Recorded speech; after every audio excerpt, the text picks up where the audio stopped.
Hello guys, welcome to Piyush PCS. और आज हम लोग देखेंगे डेली स्टैटिक जी के। आज का टॉपिक है विश्व की प्रमुख नदियाँ। तो चलिए पहले प्रश्न से शुरुआत करते हैं।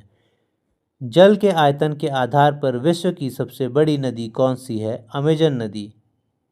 यूरोप महाद्वीप की सबसे बड़ी नदी कौन सी है? वोल्गा नदी। वोल्गा नदी कहाँ गिरती है? कैस्पियन सागर में। कौन सी नदी भ्रंश घाटी से होकर बहती है? वोल्गा नदी। किस सभ्यता को नील नदी का वरदान कहा जाता है? मिस्र की सभ्यता को।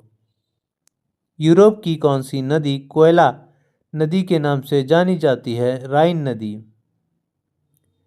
कौन सी नदी भूमध्य रेखा को 2 बार काटती है? कांगो नदी। किस नदी का उद्गम स्थल भूमध्य रेखा के निकट से होता है? नील नदी का। विश्व की सबसे अधिक विश्वघाती नदी किसे कहा जाता है? हुआंग नदी को। कौन सी नदी मकर रेखा को 2 बार काटती है? लिम्पोपो। किस नदी को यूरोपीय व्यापार की जीवन रेखा कहा जाता है? राइन नदी को। बांग्लादेश में किस नदी को पद्मा के नाम से जाना जाता है? गंगा नदी को। किस नदी को तेल नदी कहा जाता है? नाइजर की नदी को। रूस की सबसे महत्वपूर्ण नदी कौन सी है? वोल्गा नदी।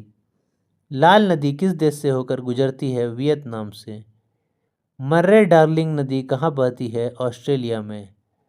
किस नदी को चीन का शोक कहा जाता है? हुआंग नदी को। विश्व की सबसे चौड़ी नदी कौन सी है? अमेजन नदी। विश्व की सबसे लंबी नदी कौन सी है? नील नदी। दक्षिणी अमेरिका की सबसे बड़ी नदी कौन सी है? अमेजन नदी। पराना और पराग्वे नदियों को संगम के बाद किस नाम से जाना जाता है? ला प्लाटा नदी। कौन सी यूरोपीय नदी ब्लैक फॉरेस्ट से निकलकर काला सागर में गिरती है? डेन्यूब नदी।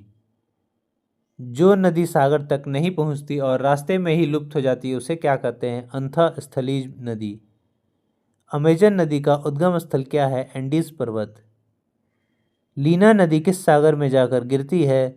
लापटेव में। मैकेंजी नदी कहाँ से निकलती है? ग्रेट स्लेव झील से। मर्रे डार्लिंग नदी किस सागर में गिरती है? दक्षिण महासागर में। ओबे नदी का उद्गम स्थल कौन सा है? अल्टाई पर्वत। नाइजर नदी किस खाड़ी में जाकर मिलती है? गिनी की खाड़ी में। और लाइक सब्सक्राइब शेयर जरूर कर दें। इसी के साथ आज का सेशन समाप्त होता है। जय हिंद, जय भारत।